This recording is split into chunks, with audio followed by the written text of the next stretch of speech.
এই কাহিনী ১০০ বছর পুরনো। সুন্দর কলাপুর গ্রামে বাস করত চোর রাইস্টার। সে জানতে পারে তার পাশের গ্রাম দৌলতপুরে কবরস্থানের পাশে একটি পুরনো বট বাড়িতে অনেক গুপ্তধন লুকানো আছে। কিন্তু সেখানে দিনের বেলাতেও কেউ যেত না, কারণ সেখানে অতৃপ্ত আত্মাদের বসবাস। যেই সেখানে যেত তারই লাশ পাওয়া যেত কবরস্থানের পাশে।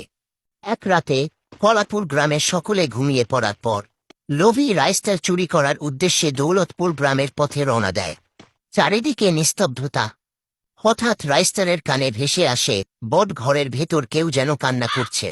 রাইস্টার সেই ঘরের দিকে এগোতে থাকে। হঠাৎ কে যেন তার পায়ে ধরে টেনে ঘরের ভিতরে নিয়ে যায়।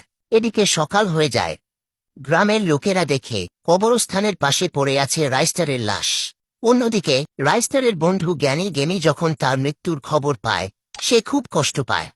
সে জানতে চায় তার বন্ধু কিভাবে মারা গেল, আর তাই সেও রওনা দেয় দৌলতপুর গ্রামের পথে। পার্ট 2 একটু দেখার জন্য ভিডিওতে লাইক এবং কমেন্ট করুন।